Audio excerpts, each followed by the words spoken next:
നമസ്കാരം, ഞാൻ ഡോക്ടർ ഷഹന. ഇന്ന് ഞാൻ പറയാൻ പോകുന്നത് ഡയബറ്റീസിനെ കുറിച്ചാണ്.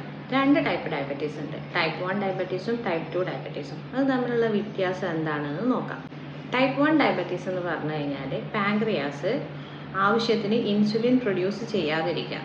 അതായത് ഇൻസുലിൻ പാൻക്രിയാസ് പ്രൊഡ്യൂസ് ചെയ്യുന്നില്ല, അത് കാരണം ബ്ലഡിലെ ഗ്ലൂക്കോസ് ലെവല് കൂടി കാണുന്നു.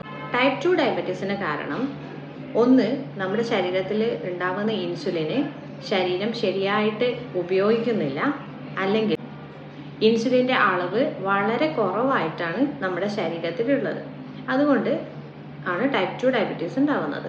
ഇതിൽ ടൈപ്പ് 1 ഡയബറ്റീസ് സാധാരണയായിട്ട് കുട്ടികളിലും അതുപോലെ തന്നെ ടീനേജിലുള്ള ആളുകളിലും ഒക്കെയാണ് ഉണ്ടാവാറുള്ളത്. അതിന് കാരണം ജനറ്റിക്സും ഫാമിലി ഹിസ്റ്ററിയും ഒക്കെയാണ് കൂടുതലായിട്ടും പറയുന്നത്. എന്നാൽ ടൈപ്പ് 2 ഡയബറ്റീസ് 40 വയസ്സിന് മുകളിലുള്ള ആളുകൾക്കൊക്കെയാണ് കൂടുതലായിട്ട് കാണുന്നത്. അതിന് കാരണം നമ്മുടെ ഭക്ഷണ രീതി, അതുപോലെ വ്യായാമത്തിൻ്റെ കുറവ്, അതുപോലെ തന്നെ ഒരു സെഡൻറ്ററി ലൈഫൊക്കെ ഫോളോ ചെയ്യുന്ന ആളുകൾക്കൊക്കെയാണ് ടൈപ്പ് 2 ഡയബറ്റീസ് കൂടുതലായിട്ടും കാണപ്പെടാറ്. സാധാരണയായിട്ട് ടൈപ്പ് 1 ഡയബറ്റീസിനും ടൈപ്പ് 2 ഡയബറ്റീസിനും ഒരുപോലെയുള്ള ലക്ഷണങ്ങളൊക്കെ തന്നെയാണ് കാണിക്കുന്നത്. അതിൽ മെയിനായിട്ടുള്ള ഒരു ലക്ഷണമാണ് രാത്രി സമയങ്ങളിൽ ഒരുപാട് പ്രാവശ്യം മൂത്രമൊഴിക്കാൻ എണീക്കുക എന്നുള്ളത്.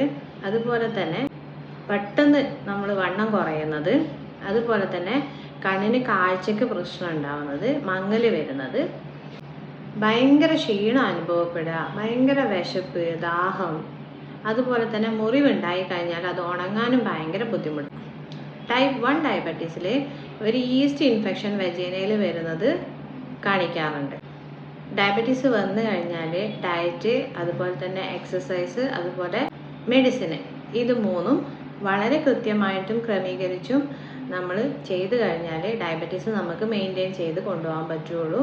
ഡയബറ്റീസ് കംപ്ലീറ്റ് ആയിട്ട് മാറുന്ന ഒരു അസുഖം അല്ല, നമുക്ക് മെയിൻറ്റെയിൻ ചെയ്ത് വളരെ നോർമൽ ലെവലിലാക്കിയിട്ട് കൊണ്ടുപോകാൻ മാത്രമേ പറ്റുള്ളൂ.